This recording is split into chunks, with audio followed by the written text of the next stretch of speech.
there's method in my madness.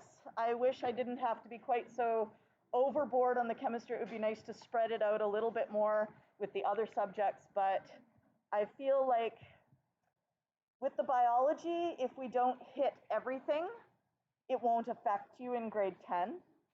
And same thing with the physics. If we don't hit every part of physics, it won't affect you in grade 10.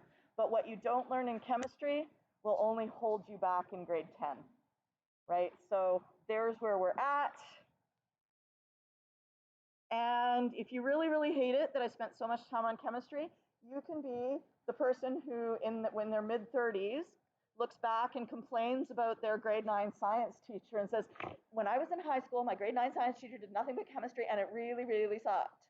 Trust me and my friends, we still complain about some of our teachers and the things that they did. For example, our grade 10 science teacher, we had to do science fair, and my friend and I decided we were going to grow bacteria on the little petri dishes. But we had to make our own agar, so we had to go and buy agar like from the store, the little stuff that it grows on. We had to find our own bacteria, which meant we were trying to use yogurt like from the grocery store. And we had to learn how to do like all this stuff on our own. We spent hours and hours doing this. Our results were not awesome because we weren't using like, proper equipment and sterile technique and stuff. So we got a B on our science fair project. I had a friend who did a project on memory. And so we showed people like a tray of objects and then how many they could remember. And you know what he did? He made up half of his results. And he got an A because he had more data. And I was like, oh. So, still to this day, I am a little bit bitter about that. So if you want to be bitter about me as a science teacher in the future, I'm okay with that.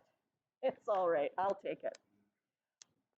Today, we are going to make sure that everyone feels okay about writing ionic compounds.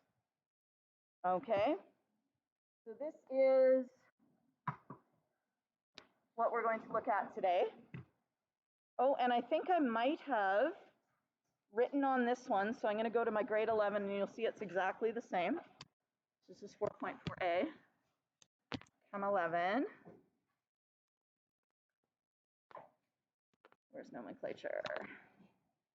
4.4a on page 63.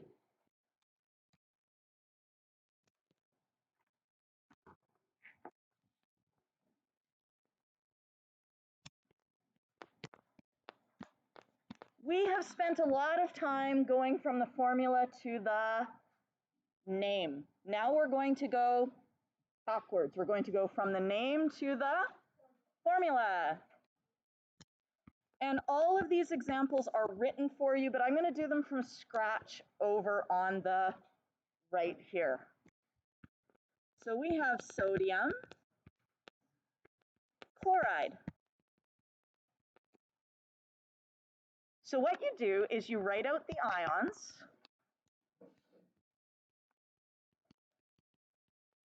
with the charges.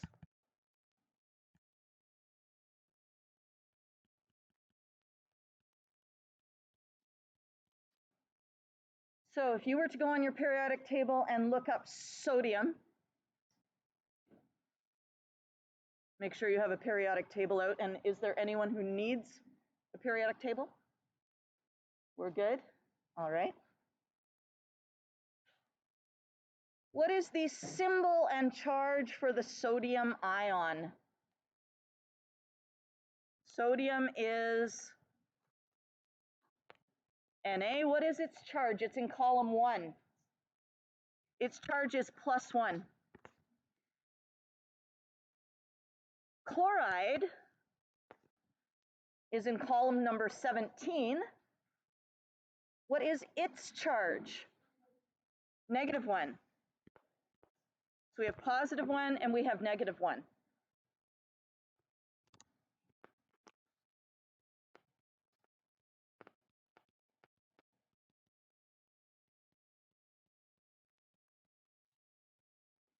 Second thing we're going to do is we're going to make the charges balance, which means we make the total positive equal to the total negative.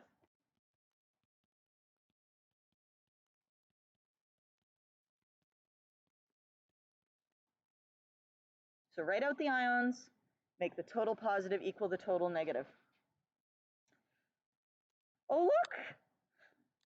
What's my total positive? +1. What's my total negative? -1. Oh, do I need to do anything?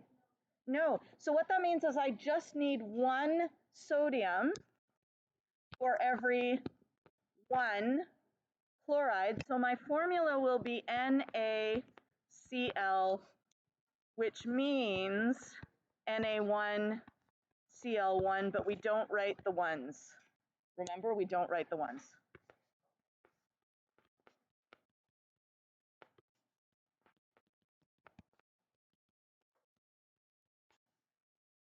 Okay, so that would be our final answer there, is NaCl. Your guys' book is green, right? Or are you yellow? You're green? Okay, cool. 63, there we go. Okay, let's do potassium nitride.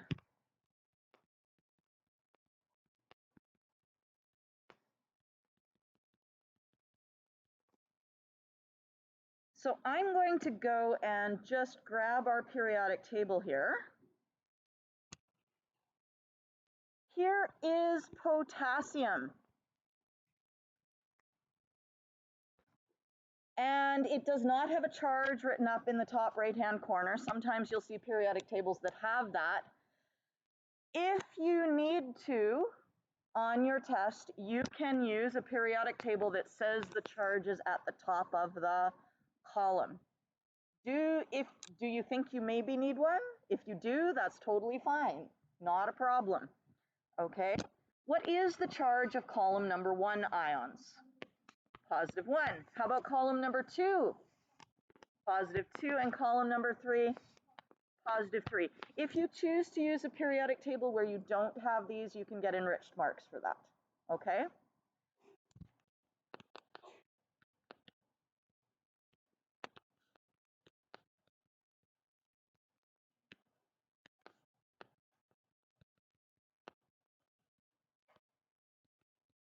Okay, so we're going to look and we're going to say, okay, potassium is in column number 1, therefore it has a +1 charge.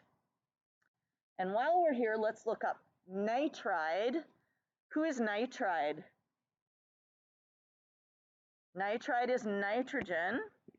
And our charges for the negative ions are -1, -2, and -3. So nitride is going to be N3-.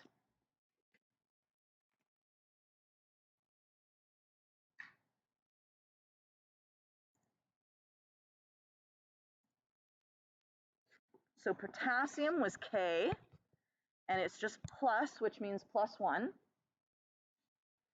Nitride is 3-. So we have written the charges, or sorry, write the ions.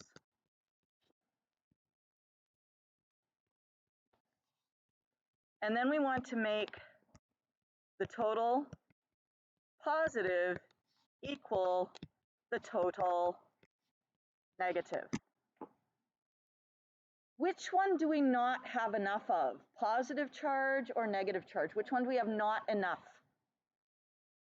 We don't have enough positive. We've got 3 negative right now, and we only have 1 positive. So we need more positive ions. So we're going to add another K+. Now I have 2+. Is that enough? No, so I'm going to add another one. And now that gives me 3+. Am I good now? Yes. So my formula then will be K with a 3. So that's the number of K ions. And then N, do we put a subscript there? No subscript because it's just 1.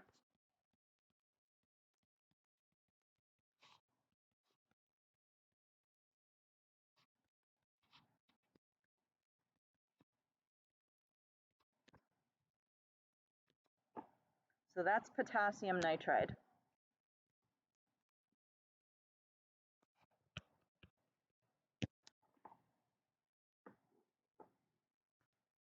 Okay, now next we have, let's see, that was potassium nitride, iron 3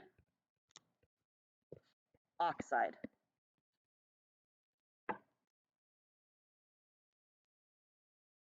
So if we go to our periodic table,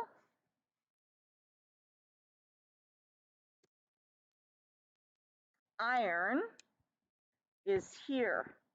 What's its charge? We don't know, right? Anything that's in the red zone, we don't know the charge. But we do know oxygen. Oxygen is -2. Okay, so let's go back here.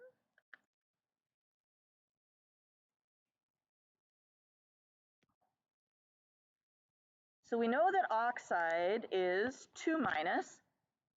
Do we know anything about the iron?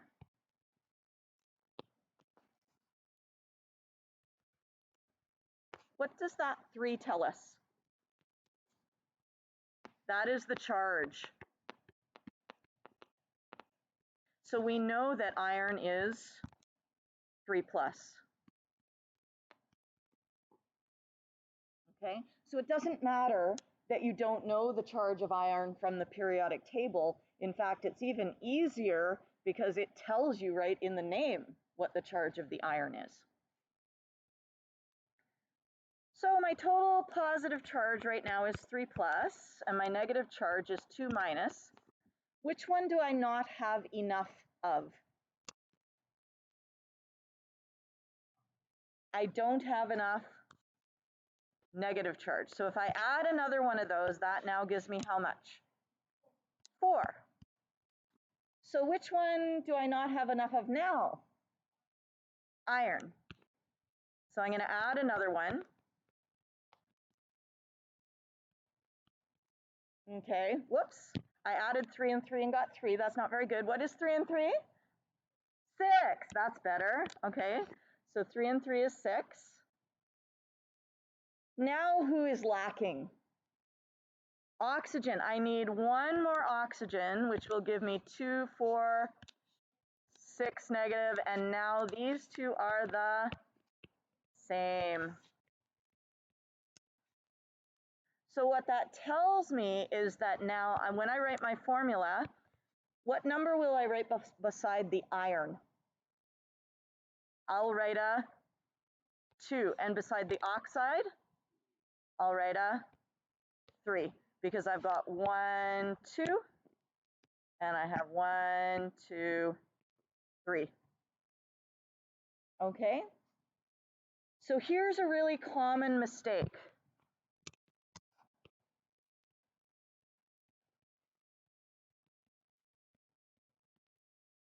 Mistake? Mistake. Mistake. Lead 4 sulfide.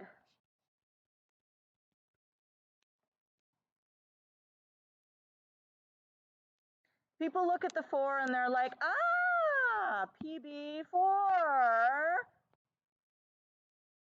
sulfide. And they're like, I'm done. Woo! If it's that little work, you've done something wrong. Okay?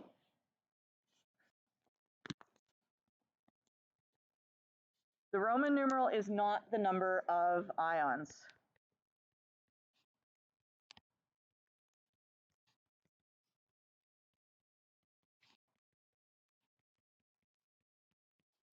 It is the charge.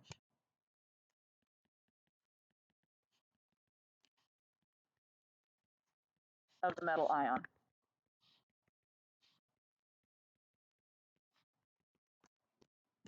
Okay? Now for some of you, you're not going to have to go through the process of adding a cation, then adding an anion, then adding a cation, adding an anion until they're equal. You'll be able to see that if we had, let's say, Mn5 plus and O2 minus, the lowest common multiple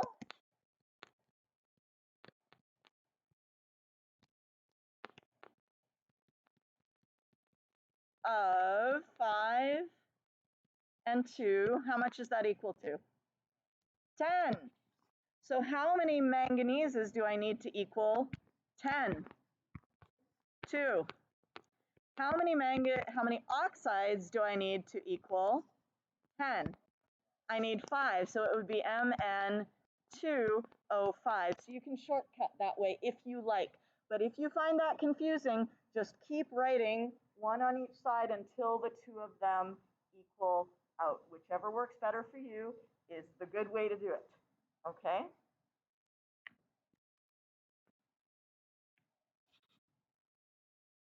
Now, in order to have you ready for writing quiz number 7, we're going to also look at page 67.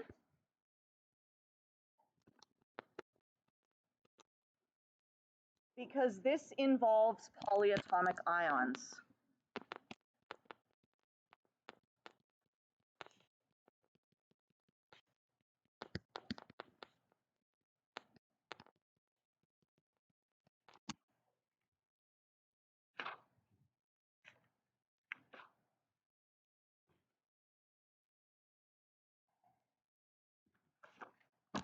So here's some things to watch out for.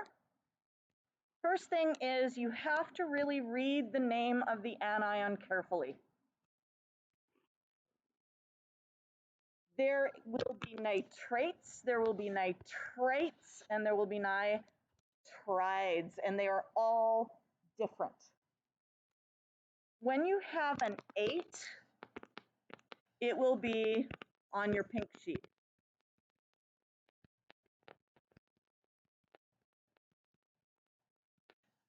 When you have an 8, yes.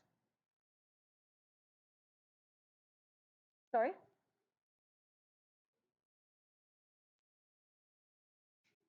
Oh, you on your sheet, so you will get all of the polyatomic ions, you will get a periodic table. Oh.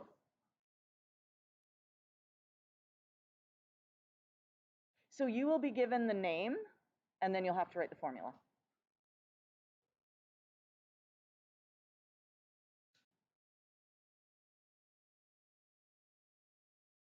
I'm not sure I'm understanding.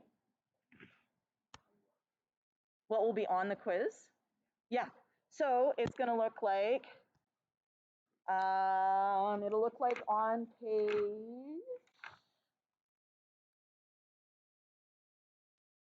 72, 71, 70. Okay, so if you want practice just for the quiz, 70, 71, 72. Okay. Some of them need Roman numerals, some of them don't. Okay, so that'll be quiz number 7. Yeah.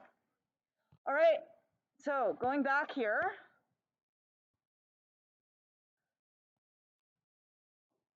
So 8 will be on your pink sheet. 8 will be on the pink sheet. And almost all the ides will be on the periodic table.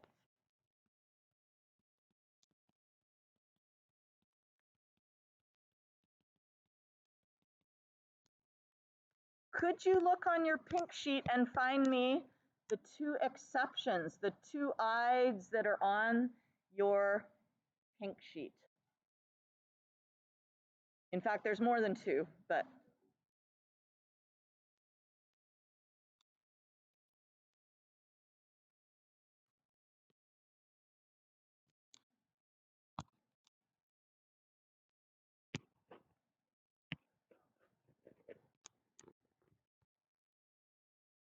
so we have cyanide, right? Cyanide, deadly poison. We have Where are my other ides? We have bisulfide, okay, and we have hydroxide. Okay, so hydroxide and cyanide, and you'll notice they look a little bit different from all the other ones. The other ones are all like something O, something O, something O. You know, I've got H2PO4 and O3 and O2, C2O4. So everything else has O's on it. These two, even though hydroxide has an O, it's not like after the H. But anyway, you can put little stars beside them on your chart if you want to be like, oh, look for this. Oh, look for this. Those are the two that are not on the periodic table that end in "ide."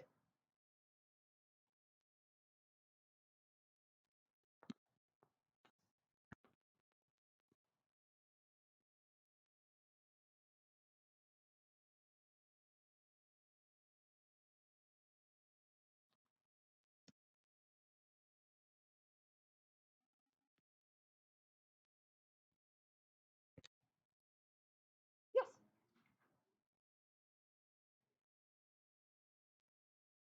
What's special about that? It just means that when you're thinking of what's the formula for the ion going to look like, you'll need to know that cyanide is on the table of polyatomic ions, so you can look it up there, unless you want to memorize it. Yeah?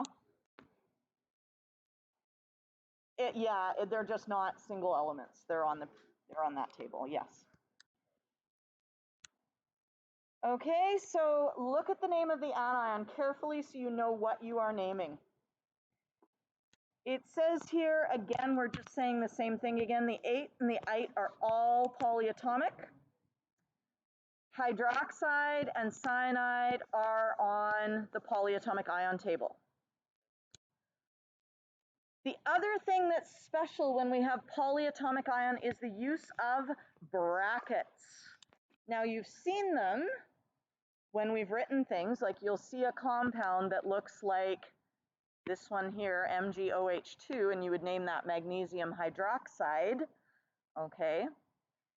But it is important that when you have more than one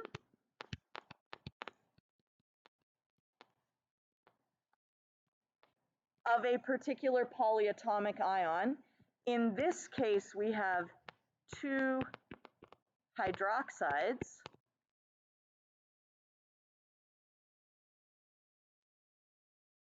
what that means is that we have an Mg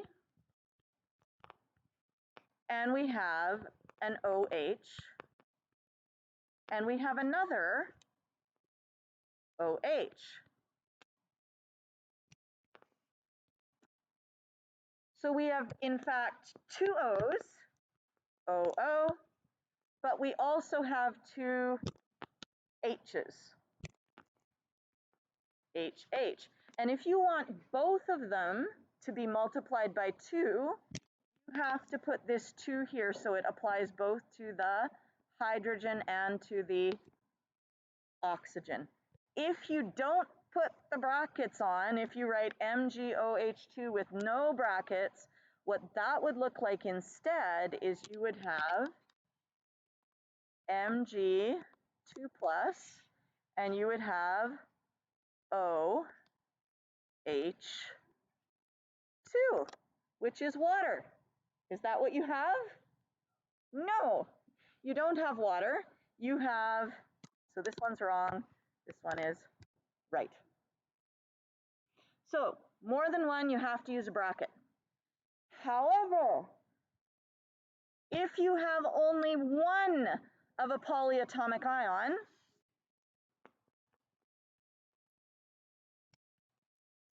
NO3 is N with 3 O's attached, 1, 2, 3. Remember, NO3, there's 1 nitrate, not 3 nitrates, okay? So we don't write NO3 with brackets. No brackets if you just have one of them. If there's no number on the outside, don't use brackets.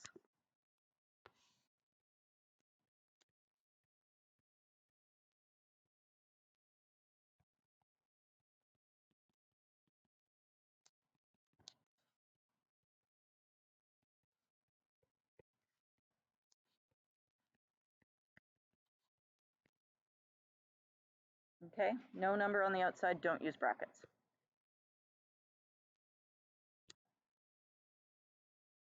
And also, do not use brackets around single elements.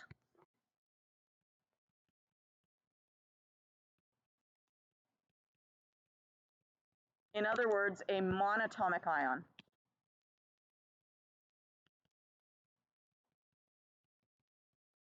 Chloride, it's just one element, right?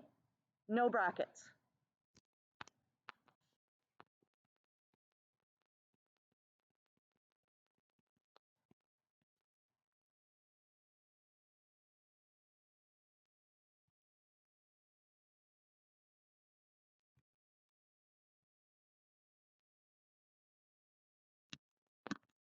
So to fill in those blanks there, do not use brackets around a polyatomic ion if you have only one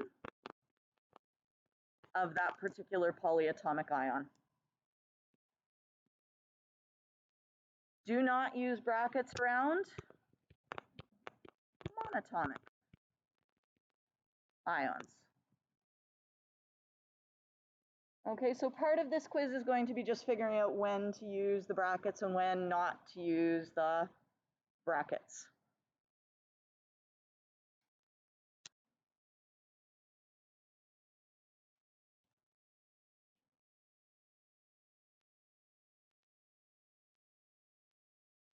Okay.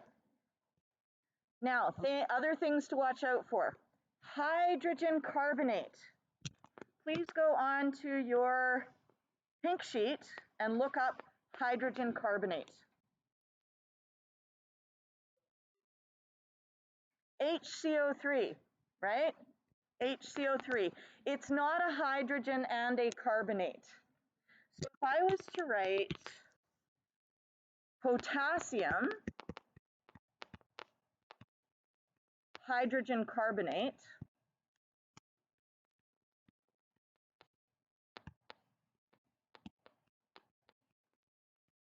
what I would do is I would say, okay, I've got a K, and K is in column 1, so it has a +1 charge. And what I would not do is I would not say hydrogen carbonate, because that's going to get confusing. Okay, I won't do that. Instead, what I'll do is I will look up hydrogen carbonate, which is HCO3 minus.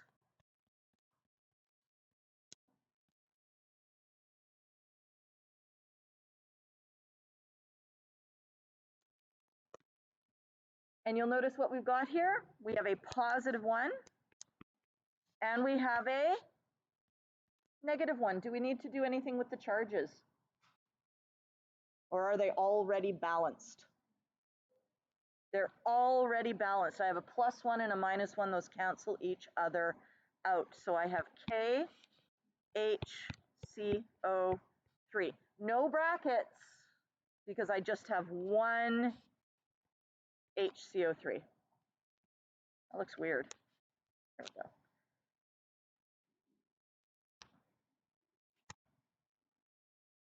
Other weird things. Dichromate. That sounds like two chromates, doesn't it? Dichromate?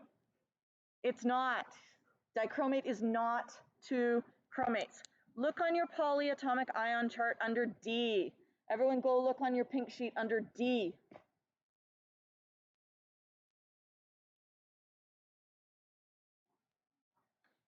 Yes, let me just go find it.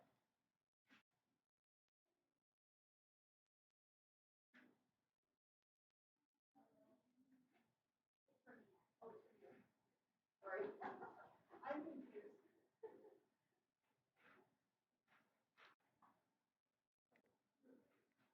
Okay, so here we go. Let's go look up dichromate. What is dichromate? Cr2O72 minus. So you just have to look it up like any other polyatomic ion. Okay. So let's say I went to here.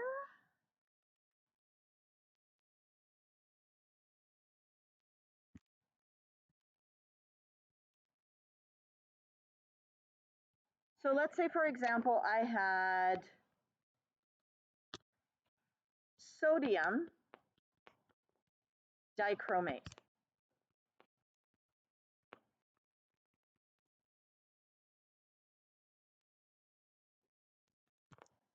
Sodium is +1. Dichromate, you just look it up. It is Cr2O7 2-. Do my charges balance out? Do the positives equal the negatives? No. How do I make the positives equal the negatives? Do I have too much? Do I have not enough positive or not enough negative? I have not enough positive because I've got more negative than I do positive. So I need one more positive. That's going to give me 2 positive, 2 negative. So my formula will be Na. I have 2 of them. So Na2 Cr2O7.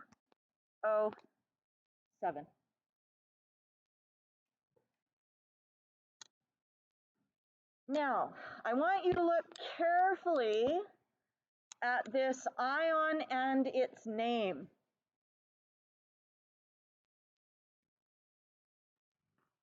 Is that an I or is it an L?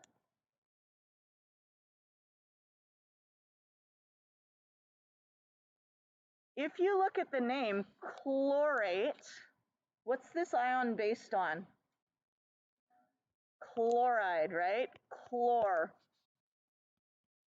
Cl. So that is not a CiO3, it is a ClO3. I actually plan on this summer redoing the polyatomic ion chart so that I've got really, really obvious I's and L's, because Times New Roman only does an okay job. Like, you can see that this doesn't actually really, if you get up close, you can see it does not look like it has an overbar and an underbar, okay? But it's hard to tell when the font's really small. So just watch out for the name there, okay? And don't worry about it too much. If you get it wrong, I'll just point it out to you, okay?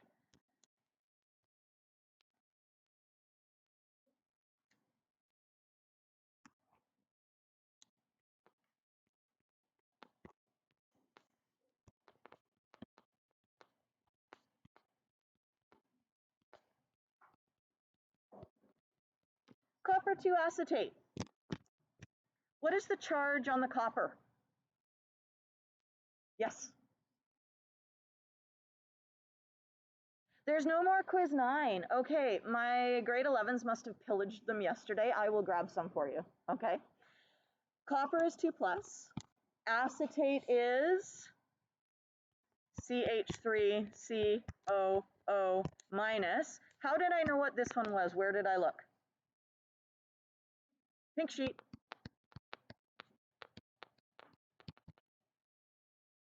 Do I have the same amount of positive and negative? No. What do I need to do to have the same amount of positive and negative?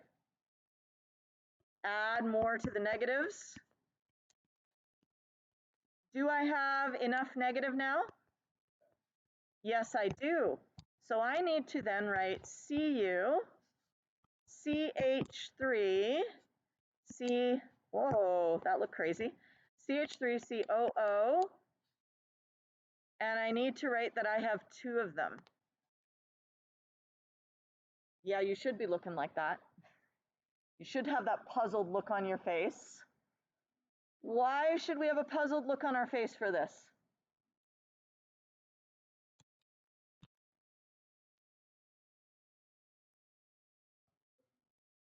Yes. This is why, okay? Without the brackets, it would not be correct. Okay? So without the brackets, it is not correct. All right. Any other questions? All right, so you could, if you are interested in writing these things, there is some practice for the easy ones, or the easier ones, on pages 64 through 68.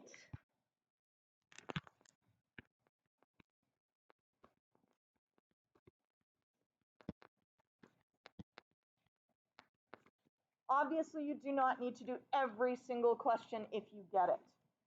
The more difficult ones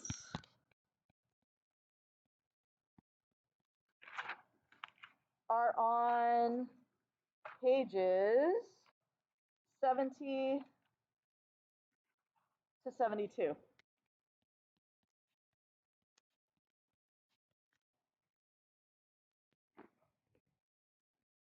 Okay, so you can work on those, you can give them a try.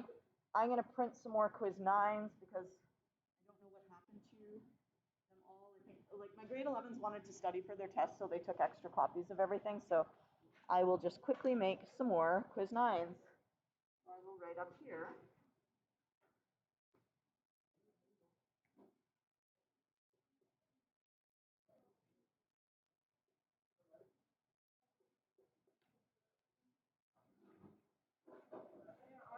Some quiz 9Cs left. Okay, so you could take a 9C for the short term. Yeah, and I'll just print up some new ones real quick.